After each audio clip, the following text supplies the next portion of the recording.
Subscribe करें और bell दबाएं ताकि कोई खबर रह न जाए। बोल का पैगाम महफूज पाकिस्तान इस ट्रांसमिशन की तरफ वापस आते हैं और हम बात कर रहे थे कि जब भी आपके कोई सवालात हों, क्योंकि सुमैया आजकल होता ही है कि अगर एक नज़ला ज़ुकाम हो जाए, खांसी हो जाए या फिर आपको मामूली बुखार हो जाए, किसी पेन की वजह से भी हो सकता है, तो लोगों को डर लगना शुरू हो जाता है, क्योंकि ज़ाहिर सी बात है इस वक्त जो वबा है वो यही है और सिम्टम्स भी यही है। तो बोल ने एक अच्छा प्लेटफॉर्म दिया है लोगों के लिए कि घर बैठे आप बात कर सकते हैं। मिसेस आसिफ ने इस वक्त हमें ज्वाइन किया लाहौर से। लेकिन हर छींक जो है वो कोरोना नहीं होती। डॉक्टर्स बार बार ये कह रहे हैं। मिसेस आसिफ का सवाल ले लेते हैं। बिल्कुल, डॉक्टर सीमी जमाली साहबा डायरेक्टर जनरल हॉस्पिटल हमारे साथ हैं, डॉक्टर नजम महमूदी साहब हैं। तो डॉक्टर नजम महमूदी साहब हमारे साथ मौजूद हैं। तो मिसेस आसिफ का सवाल लेते हैं। जी, क्या सवाल है आपका मिसेस आसिफ? मेरे ख्याल से उनकी लाइन ड्रॉप हो गई है, तो जैसी ही उनकी लाइन दोबारा से। नजम साहब ये बताइएगा, आजकल लोग काफ़ी परेशान होते हैं जब भी उनको नज़ला ज़ुकाम होता है। इनफैक्ट मैं अपनी बात करूं तो परसों मुझे नज़ला हो रहा था तो मुझे भी डर लगने लगा। सुमैया को पिछले हफ्ते बुखार हो रहा होगा तब भी वो परेशान डर रही होंगी, परेशान हो रही होंगी। तो क्या ये जो सिम्टम्स हैं, जो बेसिक सिम्टम्स हैं जो कि आपको रोज़मर्रा हो जाते हैं, हर हफ्ते हो जाते हैं, तो इससे घबराना चाहिए या नहीं घबराना चाहिए? नहीं, देखें, ये नज़ला ज़ुकाम और खांसी जिन लोगों को आम होता रहता है और उनको खुद पता होता है कि मेरा आम रूटीन कभी हो जाता है जो 4 महीने में एक दफ़ा, तो ये अगर उसी तरह का उनको हो रहा है तो उनको कतई कोई परेशानी की बात नहीं है। लेकिन ऐसा है कि आम नज़ला एलर्जी की वजह से भी हो सकता है, आम नज़ला कॉमन कोल्ड जो आम उसकी वजह से भी हो सकता है। इसलिए डॉक्टर साहब एक कॉल ले लें। आप बिल्कुल सही कह रहे हैं, वो किसी वजह से हो सकता है। सही, जाहिद अली कराची से सवाल उनका ले लेते हैं। जी जाहिद, क्या सवाल है आपका? नहीं, मेरा सवाल ये है कि कोरोना वायरस के दौरान जो हमें नज़ला होता है तो हमें किस तरह पता चलेगा ये उसी वायरस के जरिए हो रहा है कि हमें वो वायरस हो गया? इसकी क्या अलामत होती है? डॉक्टर साहब आप हमें जवाब दें। ठीक है जाहिद, सवाल का जवाब देते हैं। जी डॉक्टर साहब।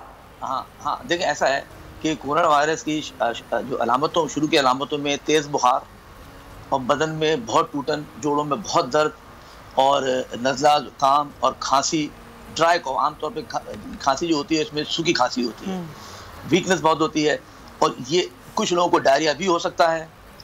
तो ये अलामतें हैं जो कि शुरू की अलामतें हैं। ये आमतौर पे और दूसरी भी बहुत सी बीमारियों में हो सकती हैं।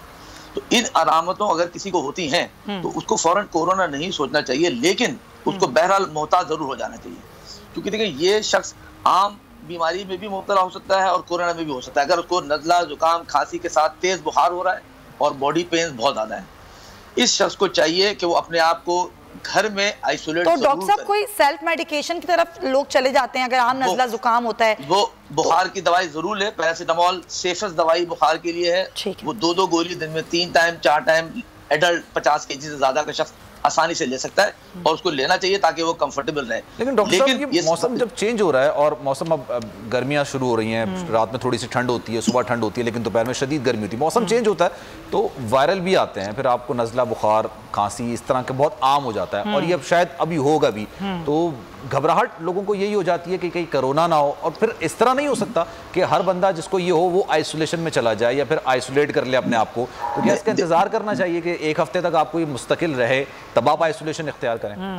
देखिए, ये गलती होगी मेरा ख्याल है। अगर किसी शख्स को ये सारी चीज़ें हो रही हैं, हाई ग्रेड फीवर हो रहा है, मुसलसल बुखार नहीं उतर रहा जब तक दवाई ना ले, और उसको बॉडी पेन बहुत है और उसको ड्राई कॉफ है और ये शुरू के अलामत है, उसके बाद में तो उसको थोड़ी बहुत सांस भी फूलने लगती है उसकी। डॉक्टर साहब, ताहिर इकबाल है हमारे साथ कराची से, उनका सवाल ले लूं मैं, फिर आप जाने बात क्यों। जी ताहिर, क्या सवाल है आपका? हेलो, अस्सलाम वालेकुम। वालेकुम अस्सलाम। जी ताहिर, क्या सवाल है?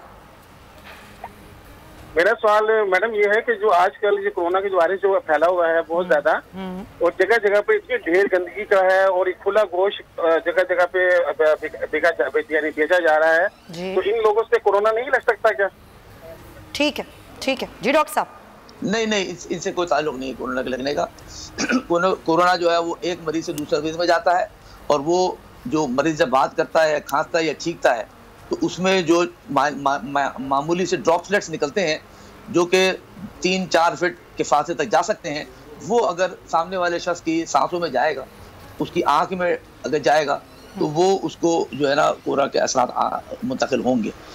और ये जो मैंने आप कह रहा हूँ, आप बात काट देती हैं। देखिए, अगर किसी को अलामत ये है, ये सारी जो कि कोरोना में भी होती हैं, उसको कम से कम अपने आप को जरूर आइसोलेट करना चाहिए। देखिए हो क्या रहा है, वो ये रहा है कि वो शख्स अपने आप को आइसोलेट नहीं करता, वो अपने घर वालों से बिल्कुल मिल रहा है और 25 लोगों से वो समझता है घर वाले जो है ना वो उनसे मिलना कोई बुरी बात नहीं है, बाहर नहीं जाऊंगा मैं। वो अगर घर वालों से भी फुल मिल रहा है तो वो यकीनन घर में मुंतकिल करते। यही वजह है कि एक घर में 15-15 लोग जो है वो कोरोना में इन्वॉल्व हो रहे हैं। एक और कॉलर हमारे साथ मौजूद है, खालिद हुसैन कराची से, उनका सवाल भी लेते हैं। खालिद साहब बताइएगा क्या कहना चाह रहे हैं आप? शुगर की पेशेंट के लिए क्या एहतियात करनी चाहिए? वही एहतियात बता रहे हैं डॉक्टर साहब, आप सुनिएगा, वो वही कह रहे हैं। जी डॉक्टर साहब, वही एहतियात जो आप बता रहे हैं। नहीं, अब मैं ये बताऊं कि देखिए आम तौर पे अगर कोई जवान सेहतमंद शख्स है, उसको अगर कोरोना हो भी जाएगा तो उसको इंशाल्लाह कोई प्रॉब्लम नहीं होना चाहिए। अच्छा। वो नज़ला जुकाम हो जाएगा।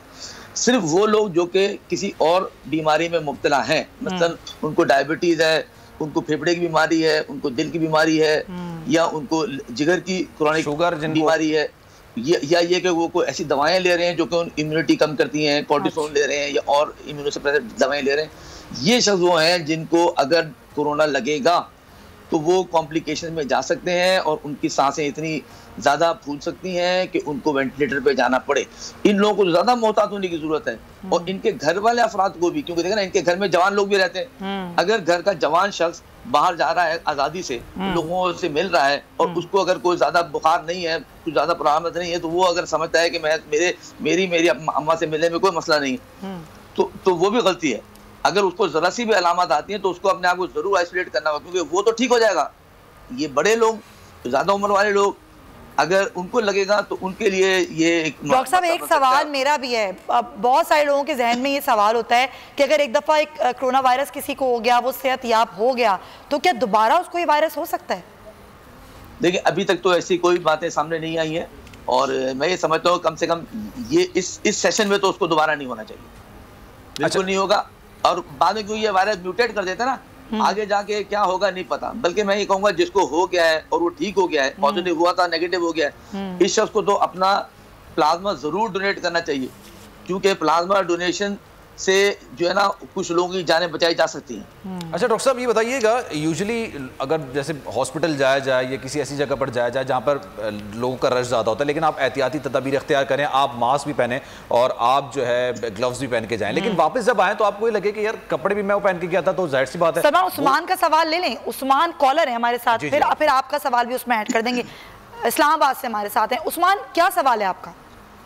जी अस्सलाम वालेकुम। मेरा ये क्वेश्चन है कि अगर किसी को एक दफा कोरोना का वो पेशेंट बन जाता है, उसका वो पॉजिटिव टेस्ट आ जाता है, तो उसको कितना टाइम लगता है कि मुकम्मल उसको ठीक होने में? मतलब ये जरा मैं पूछना चाह रहा था आपसे, अगर कर ली बता दें। राइट जी डॉक्टर, बहुत शुक्रिया। अगर उसको कोई कॉम्प्लिकेशन में नहीं जाता, वो जवान सेहतमंद बंदा है, तो वो उसको 10-15 दिन के अंदर बिल्कुल ठीक होना चाहिए। 10 दिन के अंदर। जब भी 14 दिन का टाइम दिया जाता है क्वारंटीना में जाने के लिए। जी जी जी, इसीलिए। अच्छा मैं आपसे 10 से 15 दिन तक। डॉक्टर साहब मैं सवाल आपसे ये करना चाह रहा था कि जो जहां पर हम जाते हैं और एहतियाती तदबीर इख्तियार करके जाते हैं, लेकिन वापस आते हैं, तो क्या उसमें डिटॉल का स्प्रे लाजमी होता है जो आप कपड़ों पे करते हैं, या उसके चांसेस हैं कि कपड़ों से वो आप दोबारा से जैसे सांस लेते हैं तो कोरोना वायरस अगर आपके कपड़ों पे लगाओ तो आपके सांस में चला जाए? जी देखिए ऐसा है कि कपड़ों पर वायरस जरूर रह जाता है और कपड़ों से जो है वो औरों को लग सकता है। इसलिए बेहतर तो ये है कि जब आप घर जाएं तो आप पहला काम तो ये करें कि आप कपड़े उतार के धुलने डाल दें। देखिए तकरीबन कपड़ों में जो ये वायरस है वो तकरीबन 2 दिन तक या 3 दिन तक कपड़ों पे जिंदा रह सकता है। मोहसिन नौशेरा इस वक्त हमारे साथ मौजूद है। बेहतर तो यही है कि आप फौरन उनको धुलने डाल दें। मोहसिन साहब बताइएगा क्या सवाल है आपका? नहीं, ये डॉक्टर साहब से पूछना कि क्योंकि मैं हार्ट पेशेंट भी हूँ और मैं लो प्लेट वगैरह ले रहा हूँ, इसके साथ मैं इम्यूनिटी बूस्ट करने के लिए मल्टीविटामिन ले रहा हूँ। अल्लाह का शुक्र है मेरी सेहत अच्छी है, मुझे अभी तक कोई ऐसी चीज लगी नहीं। मुझे क्या एहतियाती तदबीर अपनानी चाहिए? देखिए इम्यूनिटी बूस्ट करने के लिए बेस्ट चीज़ तो ये है कि रेस्ट करें, पानी खूब पिएं, और इससे क्या नाम है ये जो फ्रूट्स एंड वेजिटेबल्स, इनका इस्तेमाल आप ज़्यादा करें, तो इससे भी इम्यूनिटी बेहतर होगी। और स्लीप अच्छी होनी चाहिए, क्योंकि ये देखा गया है कि जिन लोगों की नींदें अच्छी नहीं होती ना, उनके अंदर भी मुदाफियत की बड़ी कमी होती है। आजकल तो यही हो रहा है, लोग रात भर जाग रहे हैं क्योंकि जाहिर दिन में सो रहे हैं, घरों में है सब, तो जरा उनके लिए आप जरा मशवरा दे दें कि वो रातों को ना जागें और अपनी नींद भरपूर लें। देखिए नींद जरूरी है, नींद कम से कम 8 घंटे की 8 घंटे की नींद बहुत जरूरी है कम से कम इस किस्म इम्यूनिटी बढ़ाने के लिए। और सच पूछा जाए तो वो नींद जो कि रात में ली जाती है उसके बहुत फायदे हैं। दिन की 10 घंटे की नींद जो है वो रात की 8 घंटे की नींद जो है वो दिन की 12 घंटे की नींद से बेहतर होती है। तो ये तो कॉमन सेंस की बात है, लेकिन ये है कि बहरहाल आराम बहुत करना जरूरी है। यासीन है हमारे साथ रावलपिंडी से, जरा उनका सवाल भी ले लेते हैं। जी यासीन, क्या सवाल है आपका? सवाल ये कि क्या ये कोरोना मैदे पे भी असर डालता है, मैदों पे, आंतों पे? अच्छा, देखिए कोरोना डायरिया भी जो है ना वो भी कोरोना की अलामतों में से है, एक अलामत है। और बल्कि अगर कोई ऐसा मरीज है जिसको डायरिया ही बहुत है और उसको कोरोना कन्फर्म्ड है, तो ये मरीज को कॉम्प्लिकेशंस के ज़्यादा अंदेशा होते हैं, क्योंकि ये ज़्यादा कॉम्प्लिकेट करते हैं। तो ये अच्छी बात नहीं है अगर डायरिया कोरोना के साथ डायरिया है तो। अच्छा, और ये कोरोना के असरात कितने दिन में सामने आना शुरू हो जाते हैं डॉक्टर साहब?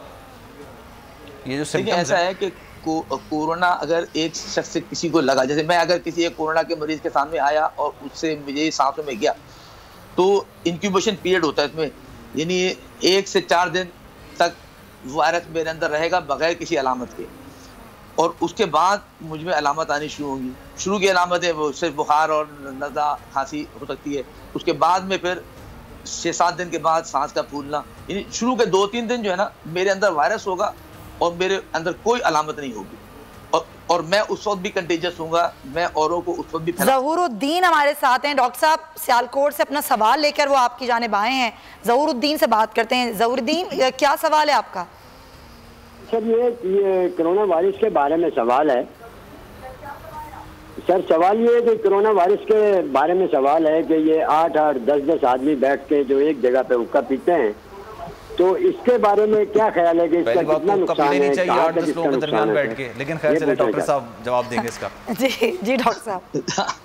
हाँ देखें, ये बड़ी अफसोस की बात है कि मतलब कि मस्जिदों में नमाजें तो नहीं हो रही है, हाँ। लेकिन लोग इस्तेमाल फिर भी कर रहे हैं, लोग बैठ रहे हैं। और मैं इवन शॉपिंग मॉल जो स्टोर्स खुले होते हैं, ग्रोसरी स्टोर्स, वहाँ पर भी बड़ा रश होता है। मैं समझता हूँ वो जगह भी बहुत सेफ नहीं है और आदमी को खामोखा नहीं जाना चाहिए। बहुत सोच समझ के जितना कम से कम वक्त इन जगहों पर लगाया वो बेहतर है, क्योंकि आप जा रहे हैं एक पोटेंशियल रिस्क ले रहे हैं आप। हमदान कराची से इस वक्त हमारे साथ मौजूद हैं। हमदान बताइएगा अपना सवाल।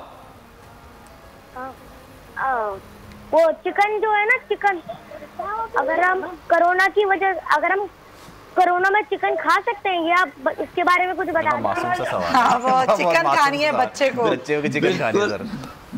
बिल्कुल खा सकते हैं, जरूर खाएं। अच्छा डॉक्टर साहब, एक सवाल मेरा भी है। कभी कभी ऐसा भी होता है कि सिम्टम्स नहीं आते और आपका पॉजिटिव आ जाता है कोरोना टेस्ट, क्या ऐसा मुमकिन है? हाँ मुमकिन है, कि बिल्कुल मुमकिन है। जैसे आपने बहुत अगर अर्ली टेस्ट करा लिया, आपको कोई सिम्टम आप नहीं थे और आपने ऐसी टेस्ट कराया और आपको कोरोना पॉजिटिव आ गया। सईद गनी साहब को भी कोई सिम्टम नहीं थे सुना जी, और उनका भी टेस्ट पॉजिटिव था, और ये बिल्कुल मुमकिन है। ये ज्यादा खतरनाक बात है, क्योंकि इसकी वजह ये नहीं है कि मे भी कुछ एक थ्योरी ये भी है डॉक्टर साहब कि जो कोरोना वायरस अगर आपकी खाने की नाली से अगर आपके जिस्म के अंदर जाएगा तो उसके वायरस उसके अलामात कम होते हैं, सांस की नाली से जाएगा तो उसके ज्यादा होते हैं? नहीं, ऐसा नहीं है। ये म्यूकोसा शुएब हुसैन इस वक्त हमें ज्वाइन कर रहे हैं, पहले उनका सवाल लेते हैं डॉक्टर साहब, फिर ये बताइएगा। शुएब बताइएगा क्या सवाल है आपका? सर सवाल ये है कि मैं लास्ट जो है 13 ईयर से एलर्जी पेशेंट हूँ। मुझे उर्दू में कहते हैं कीड़े का मर्ज है और रेशा रहता है, जिससे मेरे जिस्म में दर्द भी अक्सर हो जाता है। और जो है ये प्रॉब्लम्स जो है ना कोरोना से सेम सिस्टम इस जैसे मिलते जुलते रहते हैं एलर्जी की वजह से। तो इस कंडीशन में, कोरोना की कंडीशन में मुझे क्या जो है केयर करनी चाहिए कि मैं किस तरह जो है मैं जज कर सकूं कि मुझे एलर्जी है या कोई और प्रॉब्लम हो रहा है? कोरोना वायरस वगैरह तो नहीं है इस तरह। ठीक, देखिए ये हर शख्स जिसको कुछ इस किस्म की चीज़ें होती रहती हैं उसको पता है, तो उसको अपने सिम्टम्स का और उसकी एक जो भी सीक्वेंस है ना उसका बिल्कुल पता होता है। उसको पता होता है ये मेरा वही वाला एलर्जी है, तो उसको वो तो आइडेंटिफाई कर लेगा। अगर उसकी जो माजी में जो उसको अलामतें होती थी, अगर उससे कोई मुख्तलिफ अलामतों के साथ उसको एलर्जी हो रही है, मुख्तलिफ अलामतों जैसे मुख्तलिफ अलामतों में क्या है, हाई ग्रेड फीवर हो रहा है उसको, और फीवर जो है वो गोली खाता है, 3-4 घंटे के लिए उतरता है, 5 घंटे बाद फिर चढ़ना शुरू हो जाता है, और उसको जोड़ों में बहुत दर्द हो रहा है। अगर ये उसको इसके साथ में एड अप हो रहा है तो उसको ज़रूर कोरोना का सोचना चाहिए, और उसको कोरोना का सोचना भी चाहिए, और कोरोना के हवाले से बिल्कुल समझना चाहिए कि शायद उसको कोरोना ही है। 13 साल से इनको एलर्जी है, तो ये एंटी एलर्जी ज़रूर खा रहे होंगे, और उसके बावजूद भी ये सिम्टम्स आती हैं तो ख़तरनाक होंगी। हाँ बिल्कुल, उसको ज़रूर सोचना चाहिए। इम्तियाज़ है हमारे साथ कराची से। इम्तियाज़, क्या डॉक्टर साहब से मैडम एक सवाल है कि सर ये जैसे कि बाहर मुल्कों में क्लोरीन का पानी और इंसेक्टिसाइड मेडिसिन डाल के स्प्रे किया गया, तो क्या ये फायदेमंद होगा? हमारी गवर्नमेंट को ये रेलवे स्टेशन पे और बहुत सी पब्लिक प्लेसेस पे टाइम जाए के बगैर क्या ये स्प्रे नहीं कराना चाहिए? काइंडली बताइए, और अल्लाह से दुआ, अल्लाह सबको खैरियत रखे। आमीन आमीन। इम्तियाज, अच्छा इसमें सवाल ऐड कर दूं डॉक्टर साहब, मैंने भी पढ़ा है कि ब्लीच और पानी मिला के आप डिसइंफेक्टेड स्प्रे बना सकते हैं, क्या वाकई ये कुछ कारआमद होते हैं? हाँ, ये किसी हद तक तो है, लेकिन उसमें जो रेशियो है ना वो अच्छा खासा है। यानी मतलब एक हिस्सा क्लोरीन लेंगे आप और 5 हिस्से पानी लेंगे, तो ये देखा जाए तो काफी कंसंट्रेटेड सोल्यूशन होता है। या आपने अगर फर्ज किया कि वो एक ढकना क्लोरीन का डाल दिया एक बाल्टी पानी में, तो वो कोई मॉइस्चर डिसइंफेक्टेंट नहीं बना। इसी तरह लोग डिटॉल और पानी का भी बना रहे हैं जी। तो उसके बारे में भी ये है कि 50 ml डिटॉल जो है वो आप 1 लीटर पानी में मिलाएंगे, तो जो महलूल बनेगा वो किसी हद तक डिसइंफेक्शन के लिए वैलिड है। अदरवाइज 25% डिटॉल और 75% पानी हो। नहीं, मैं कह रहा हूँ 50 ml, यानी 50 ml ये और 950 ml पानी, ये ज्यादा है। मतलब कि रेशो ज्यादा पानी का रखें, ये आप कह रहे हैं? पानी का ज्यादा पानी है और 50 डाइल्यूट करके बनाएं तो फायदा हो सकता है। इमरान, अगर ज्यादा पानी मिला देंगे तो फिर उनका सवाल भी ले लेते हैं। इमरान बताइएगा क्या सवाल है आपका?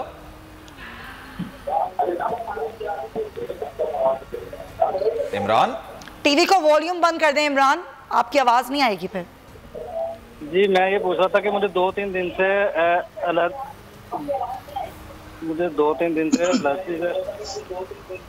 एलर्जी है और खांसी वगैरह, लेकिन एलर्जी में तो मैं नोराटाडीन ले रहा हूँ जिसकी वजह से काफी कुछ ठीक है, लेकिन खांसी 2-3 दिन से रेगुलर चल रही है। ठीक है इमरान, देखिए इनको अगर सिर्फ खांसी चल रही है और एलर्जी है और ये उसी तरह खांसी जैसी इनको मादी में रही है, तो इनको परेशानी होना चाहिए, कोई और कॉफ सिरप लेके देख लें। लेकिन अगर खांसी के साथ बुखार भी आना शुरू हो जाता है और वीकनेस और जॉइंट पेन, तो फिर उनको जरूर रुजू करना चाहिए। अच्छा, मैं वो उसके डिसइंफेक्शन के बारे में बात आगे बढ़ाऊंगा। क्विकली डॉक्टर साहब, क्विकली। हाँ, कि देखिए ना, ये जो सोल्यूशन है ये तो अलग बात है। सबसे इंपॉर्टेंट चीज जो है वो सोप एंड वाटर है, साबुन, क्योंकि ये जो कोरोना जो वायरस जो है, साबुन से बार बार हाथ धोएं, इसके अलावा कोई और एहतियात नहीं है। डॉक्टर निधन साहब बहुत बहुत शुक्रिया आपका, कि वक्त की कमी है और हम यही कहना चाहेंगे बार बार साबुन से हाथ धोएं और महदूद रहें। बिल्कुल आइसोलेटेड रहें, अपना ख्याल रखें, घरों पे रहें, घर से बाहर ना निकलें, अपने और अपने घर वालों का ख्याल रखिएगा। मुझे और सुमैया को दीजिए इजाजत, अल्लाह हाफिज़। का पैगाम, महफूज पाकिस्तान। क्या आप कोरोना के खौफ से हैं डिप्रेशन का शिकार? अब ना हो परेशान, बोल ला रहा है महफूज पाकिस्तान के तहत डॉक्टर ऑनलाइन। माहिरीन सेहत से पूछें कोरोना से मुताल्लिक अपने सवालात। राब्ते के लिए फोन उठाएं और डायल करें 021-350-91425, 021-3509-1433। लाइव कॉल्स दोपहर 2 से 3 और शाम 5 से 6 के दरमियान। आप अपने सवालात व्हाट्सएप पर भी भेज सकते हैं 0337-0310-377। जवाबात स्क्रीन पर दिए गए औकात मुकर्ररा में नशर किए जाएंगे। सुबह 10 बजे, सुबह 11 बजे, शाम 7 बजे, रात 8 बजे, रात 10 बजे और रात 11 बजे। तो जुड़े रहिए बोल के साथ, क्योंकि बोल का पैगाम महफूज पाकिस्तान।